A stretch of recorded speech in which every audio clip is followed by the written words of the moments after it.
मकर संक्रांति का दिन आ रहा है। इस मकर संक्रांति में पहले बूढ़ा पुरखा लोग, हम लोग जो छोटे थे उस समय ही फोदी खेलते थे, तो मुंडा घर में फोदी खेल के ठोक के घुसाते थे। ये परंपरा हम लोग का आज भी है और उसको हम लोग को बचाने के लिए आज इतना आदमी हम लोग एकता हुए हैं। किसी तरह का जाति भेदभाव में ना बांटे, हम लोग गांव में जैसे एकता रहते हैं वैसे एकता हम लोग रहना चाहते हैं। उसी में तहत हमारे एक बहुत पुराने सांस्कृतिक मेला है हमारे पांच परगना क्षेत्र में, टूसू महोत्सव।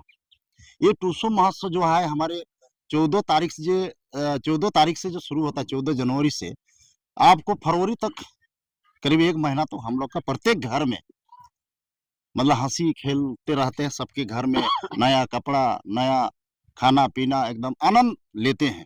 ये संस्कृति आज का नहीं है, हम लोग का पूर्वज ने, जो हम लोग छोटे छोटे थे उस समय से ये श्री राम टूसू मेला यहाँ लगता है। ये श्री राम टूसू मेला श्री राम भगवान का नाम पे हमने पहले भी वादा किए हैं। इस मेला को हमने कहा है कि श्री राम, लक्ष्मण, सीता और पूरे परिवार को हम एक जब हमारे मुंडा साहब ने जमीन को दे दिए है तो हम ये मंदिर को हम लोग बनाएंगे। ये सभी लोग हम लोग ये विचार विमर्श किए हैं और आगे देखते रहेंगे, चलेंगे जो सोच है हम लोग का।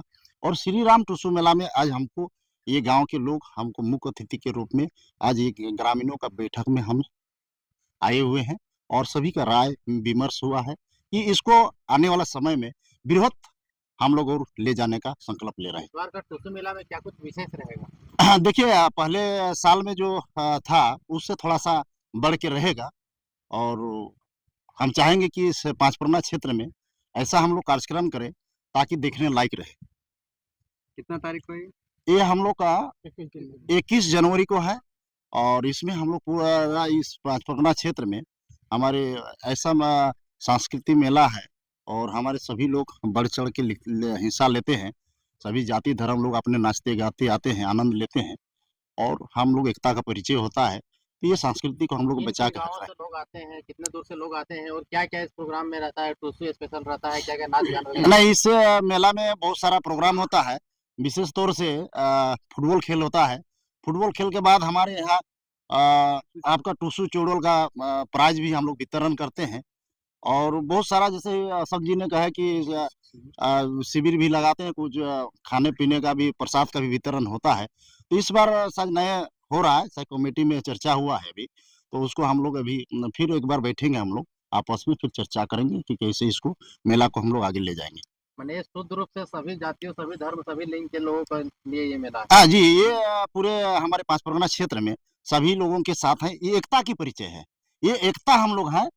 और क्या कहें इसको, जब हमने पहले ही बोला कि मुंडा घर में हम लोग पहले फोदी खेल के घुसाते थे और सबके घर में हम लोग चचा ये सहिया करते थे, प्रसाद करते थे। हम लोग सब लोग ऐसे सभी धर्म के लोग, ये संस्कृति हम लोग परंपरा है, इसको हम लोग बचाने के लिए बढ़ चढ़ कर हिस्सा लेंगे। आप यहीं के हैं?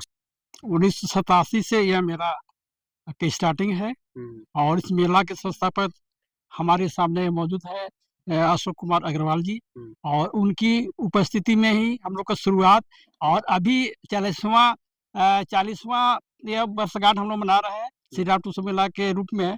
और इनकी उपस्थिति के साथ साथ इनका योगदान भी सराहनीय है।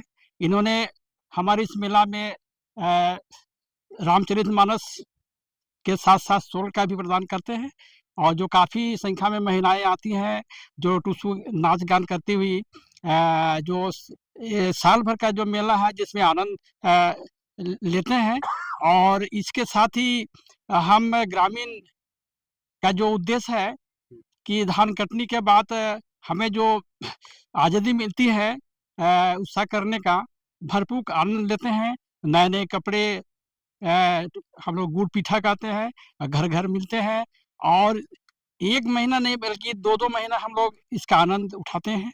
और इसके साथ ही फुटबॉल खेल का प्रतियोगिता, मुर्गा लड़ाई प्रतियोगिता, स्वास्थ्य शिविर, निःशुल्क दवा वितरण और इन साल प्रसादम का भी व्यवस्था अशोक जी के द्वारा किया गया है। और हम इनके द्वारा ही मंडलेश्वरम महामंडलेश्वरम का भी आगमन इन साल हो रहा है और हम सभी कि आज दूसरी बैठक है मेला संबंधी। हम सभी चाहते हैं कि इस बार का सबका हम भूमिका होना चाहिए, क्योंकि जो भी कार्यक्रम आज तक किया गया है उससे कुछ हटके हैं और जिनको संपन्न कराना हमारा कर्तव्य है। मुन्ना जी, एक सवाल जी रहेगा। जी सर। दिल्ली में बहुत सारे नेता जी। विधायक हैं, हम्म। उनको छोड़ के धनपति महतो के क्यों बुलाते हैं?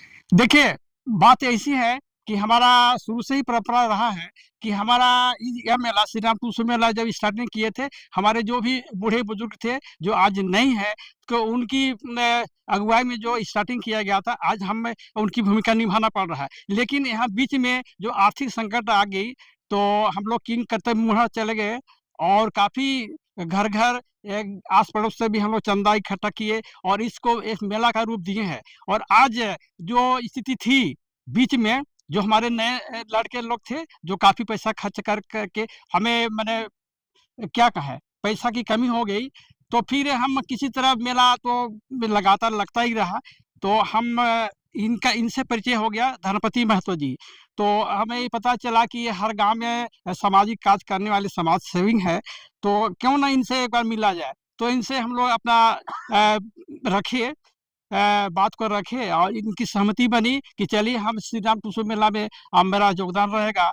और इन्होंने 2 साल पहले से ही 1 तारीख को ही, मतलब 1 जनवरी को ही इन्होंने हमें पैसा प्रदान किए थे। ये नहीं कि हम लोग 21 तारीख को मेला लगता है तब पैसा देते हैं, वैसी बात नहीं। मतलब 15 दिन पहले ही इन्होंने पैसा 15,000 30,000 इन्होंने दिया था। तब से हम काफ़ी सबल हुए हैं और आर्थिक स्थिति मजबूत बनी है। और आज हम चाहते हैं, आज सबके मुँह से यह बात निकलती है कि धनपति महतो के द्वारा इनका बहुत बड़ा योगदान रहा है। और इस लालूडी श्री राम टूसू मेला में काफ़ी गाँव के लोग आते हैं और काफ़ी आनंद लेते हैं, स्त्री पुरुष महिला बाल बच्चे। और इस तरह मेला की बढ़ोतरी बढ़ती जा रही है। और साथ ही साथ हम यह भी चाह रहे हैं कि आने वाले समय में इनका जो भी ये जो कर्तव्य निभाए हैं, तो हम सभी ग्रामीण भी यह कसम खा रहे हैं, हम भी यह वादा कर रहे हैं, चलिए आपका काम में भी हम लोग सहयोग करेंगे। तो इसी तरह हमारे ग्रामीण काफ़ी उत्सुक हैं इस तरह के लोगों से मिलकर इनका जो सराहनीय योगदान रहा है, इस पे हम लोग काफ़ी खुश हैं। मैं सामाजिक कार्यों के लिए आया था। मेरा मूल स्थान दिल्ली है और यहाँ तब से कार्यरत रहे। पहले यहाँ पर नॉन फॉर्मल एजुकेशन में 1500 पाठशालाएं किसी समय सेवा भारती करके चलती थी, वो शुरू की गई थी। और उसी क्रम में यहाँ पर ये मेलों का भी आयोजन किया गया था। और आप पूछेंगे कि ये मेले कैसे लगे, तो उस समय यहाँ पर केवल सती घाट में बहुत बड़ा मेला लगता था। तो ये पूरे एरिया का सोशियो इकोनॉमिक चेंजेस लाने के लिए सब जगह 2-2 दिन छोड़कर सबसे पहले सीतुमडी, लांदुबडी, परासी, पलीद यहाँ पर सब जगह फुटबॉल मैच करना, कृषि मेले लगाना और ये सारे कार्यक्रम शुरू किए गए। तो उसी में फिर एदलपीडी जोड़ा गया, घाघर सतिया जोड़ा गया और एदलपीडी जोड़ा गया, करके 11 मेले इस प्रकार से ये लगने लगे 27 तक अब तक। उसके बाद सूर्य मंदिर का निर्माण कराया यहाँ पर और सूर्य मंदिर में अंतिम समापन होता था 25 दिसंबर को अंतिम मेला लगता था वहां पर। 25 जनवरी को इसके 11 दिन बाद वहां मेला लगता था। ये मेरा योगदान इस मेले में या सब मेले में? सभी मेलों में, क्योंकि मैंने तो उसमें शुरुआती, क्योंकि हमारी एक टीम थी, मैं अकेला तो कुछ कर नहीं सकता था। यहाँ पर हमारी सेवा भारती की एक टीम रहा करती थी संस्कृति विहार की, उसमें जो गौरी महतो जी और अपने हकीम जी, यहाँ नरसिंह जी हैं, और हर गांव में हमारे कोई ना कोई कार्यकर्ता रहते थे। मैंने बताया ना 1500 पाठशालाएं चलती थी, तो प्राय प्रत्येक गांव में चलता था। तो बड़े बड़े स्थानों पर 11 स्थानों पर यह मेलों का आयोजन किया गया था। और सबसे बड़ी बात कि उस समय शायद ही हमें धन संग्रह करना पड़ता था, बहुत कम, क्योंकि जो तरह स्वयं स्फूर्त था, यहाँ के स्थानीय जो साधन थे उन्हीं से छोटे मोटे स्तर से बहुत बड़े बड़े सांस्कृतिक, और प्रत्येक मेले में झंडी, मुंडी, दारू और किसी प्रकार का नशा ये उस समय नहीं होता था।